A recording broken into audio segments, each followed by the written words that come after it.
Khan Yunis comes as the White House has criticised the Israeli Prime Minister's public opposition to the creation of a Palestinian state. Latest reports say that President Biden has held talks with Benjamin Netanyahu today, while Washington supports Israel's campaign against Hamas in Gaza. Despite otherwise close ties, the two allies have publicly aired differences again over the way forward. On Thursday, Mr. Netanyahu dismissed the possibility of Palestinian sovereignty, saying that Israel needed control over all of the West Bank and Gaza for its security. In any arrangement in the foreseeable future, with a settlement or without a settlement, Israel needs security control over all territory west of the Jordan River. This is a necessary condition and it clashes with the idea of Palestinian sovereignty. What can you do? I tell this truth to our American friends, and I also stopped the attempt to impose a reality on us that would harm Israel's security. The Prime Minister needs to be capable of saying no to our friends, saying no when necessary, and saying yes when possible. Well, responding to Mr. Netanyahu's remarks, the official spokesperson for Palestinian President Mahmoud Abbas said that without an independent Palestinian state, there will be no security and stability in the region. Mr. Abbas, alongside the US and many other countries, have long been proponents of a two-state solution, saying that it's the best hope for peace in the Israeli-Palestinian conflict. This is how the territories look at the moment. A future solution would see an independent Palestinian state established alongside the existing one of Israel, giving both peoples their own territory. It's the official position of the UK, US, the United Nations, and until now, Israel. So what next and how does this end? Let's go live now to Tel Aviv and we can speak to Mark Regev, who is the senior advisor to the Israeli Prime Minister Benjamin Netanyahu. Hello to you. Thanks for coming on today. Just what is Mr. Netanyahu worried about? What does he think the danger is of a Palestinian state? Well, he would argue that if the Palestinians have total sovereignty over the territory, then that forces Israel to relinquish security control. And as we saw on October 7th, we need that security control to protect our country. When Israel pulled out, as we did of the Gaza Strip in 2005, we took down all the settlements, we removed all the settlers, we pulled back behind what the international community calls the recognized frontier. That's the 1967 line. From their perspective, that's the border. And did we get peace? No. We saw Hamas take over, and we've seen years of terrorism, years of conflict, and it exemplified itself, manifested itself on October 7th in a very brutal way. Well, what would security control by Israel look like then? Because the Prime Minister has already ruled out working with the Palestinian Authority. And how would it not be an occupation? So the formula that Mr. Netanyahu has advocated is that the Palestinians should have all the powers to rule themselves, but none of the powers to threaten Israel. And the second part of that formula is indeed obvious after the October 7th massacres. In other words, let the Palestinians rule themselves, have all the powers to govern themselves, and not the powers to attack Israel. I think ignoring How do you make that distinction, though? If you're in control of security, how does that work? Would you work alongside other groups? How would it work?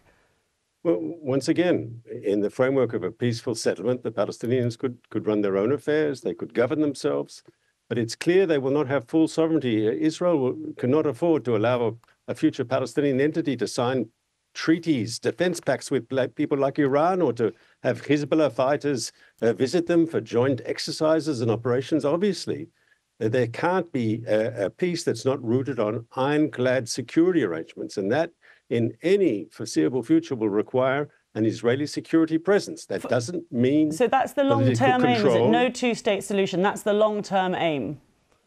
No, it doesn't necessarily at all mean political control over the Palestinians. Once again, we want them to have all the powers to rule themselves. It means to be realistic.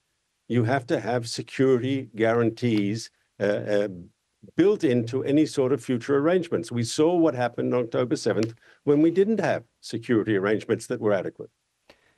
The US is your most important ally, isn't it? We've seen constant rejection of its pleas recently from Benjamin Netanyahu and the government. Is it a relationship that you're willing to give up, that he is willing to give up? No, on the contrary. The United States is our most important ally, and I think we're one of their most important allies, if not their most important ally in the Middle East and maybe beyond. We have a unique and very special relationship. with the United States of America. It's not looking great at the moment, though, is it, with these public rebuttals of President Biden's requests?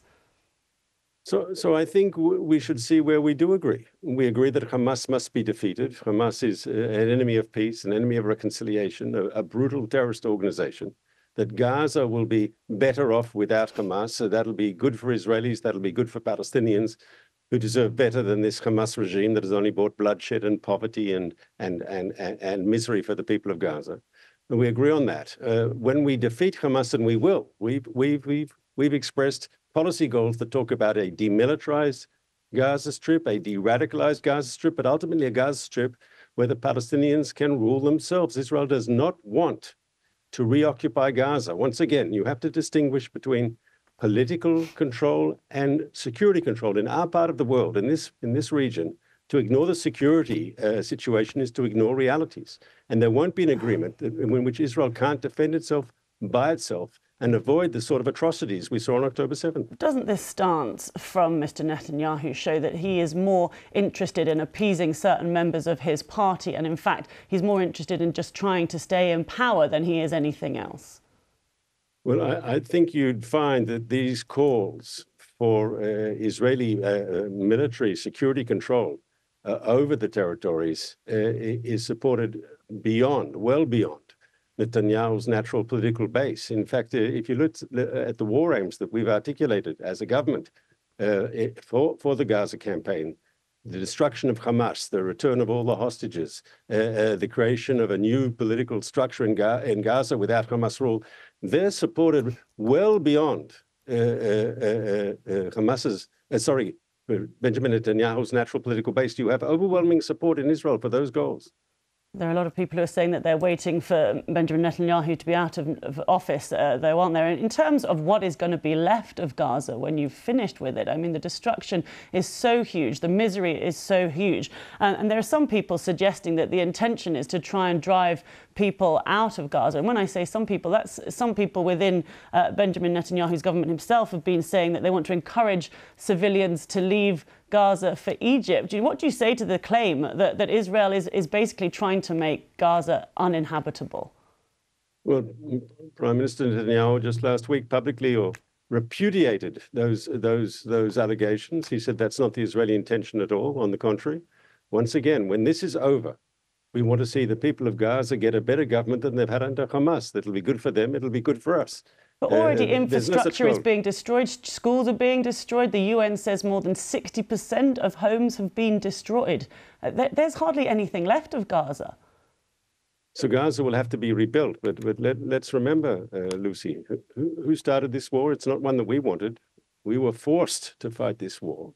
And Hamas is a brutal enemy. And as the European Parliament just said today, and Western governments have been saying it all along, Hamas has deliberately used Gaza's civilian infrastructure, whether it's civilian neighborhoods, whether it's hospitals, whether it's schools, whether it's UN facilities, whether it's hospitals. They've deliberately used all these structures as a shield for their military machine. As your reporter just said, there are bunkers under hospitals, the possibility of hostages and Hamas leaders being positioned under hospitals. They use these humanitarian sites as a shield for their machine. So we've been forced to fight, unfortunately, but necessarily in a complex combat situation where you have an enemy that is committing a double war crime. Not only does it butcher Israeli civilians, not only does it continue to shoot rockets at Israeli civilians, both war crimes, of course, but at the same time, in parallel, it deliberately implants itself amongst Gaza civilians, using them as a human shield. That's also a war crime. There is, of course, huge concern, Mark, isn't there, about the spread, the potential spread of what is going on. And the Arab countries have grouped together, nations have come together with this plan to try and secure a ceasefire. They also said it would help release the hostages, the Israeli hostages inside Gaza. And this plan would include the normalization of ties with Saudi Arabia. But the condition of it is that there could be the creation of a Palestinian state. Are you willing to risk that you would be missing out on this formalizing of ties between Israel and Saudi Arabia?